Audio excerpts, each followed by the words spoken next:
Baik, terima kasih kepada Bu Dewi untuk pemaparan yang cukup jelas dan semoga untuk Mbak Naila bisa dapat dimengerti. Baik, kita lanjut ke pertanyaan keempat, yaitu dari Mbak Diana Ekawati dari CV Solusi Mitra Consulting.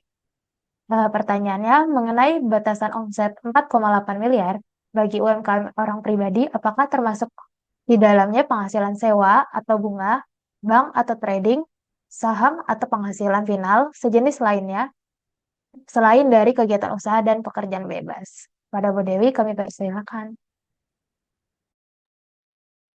Oke, terima kasih nih Mbak Diana Ekawati dari CV Solusi Mitra Consulting. Pertanyaannya komprehensif banget nih, lengkap banget nih detail. Ada penghasilan sewa, bunga bank, trading saham, ya, sama penghasilan final. Oke. Jadi mengenai batasan 4,8 M bagi UMKM orang pribadi, ya, apakah termasuk penghasilan sewa, bunga bank, trading saham, penghasilan final? Dan sejenisnya selain dari kegiatan usaha dan pekerjaan bebas gitu kan.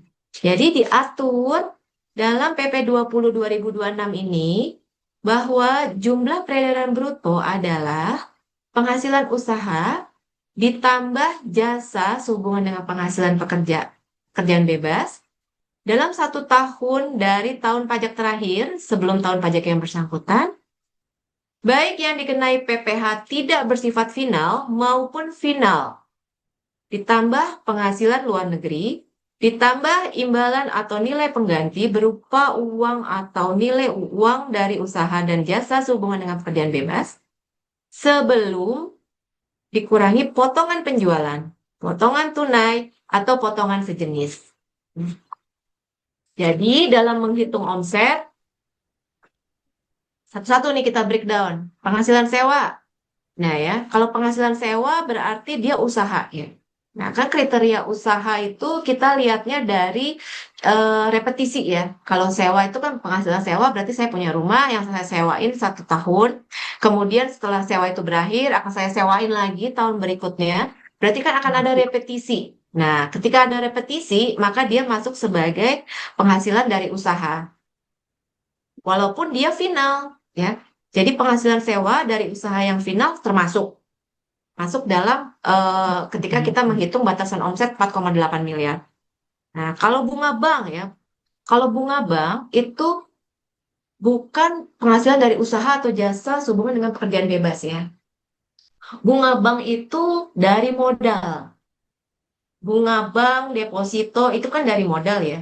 Kita taruh uang di bank, kita tidak melakukan apapun, kita dapat bunga gitu kan. Atau kita taruh deposito pun kita akan dapat hal yang sama.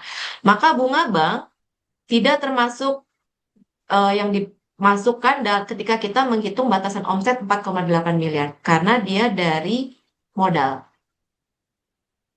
Nah, trading saham. Kalau trading saham itu namanya trading saham, berarti akan sering dilakukan ya. Akan repetisi hal tersebut kan ya, beli saham, jual saham, beli saham, jual saham gitu kan ya.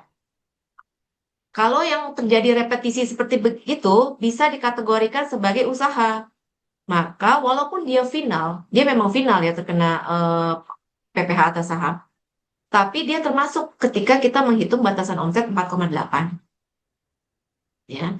Sekarang penghasilan final selain usaha atau pekerjaan bebas, eh, kalau selain usaha atau pekerjaan bebas tidak termasuk. Ya. Misalnya eh, yang tidak yang bukan objek ya, misalnya dari dividen. Nah, itu tidak termasuk karena dia bukan dari usaha dan pekerjaan bebas. Ya, begitu ya Mbak Diana Ekawati. Semoga menjawab pertanyaannya.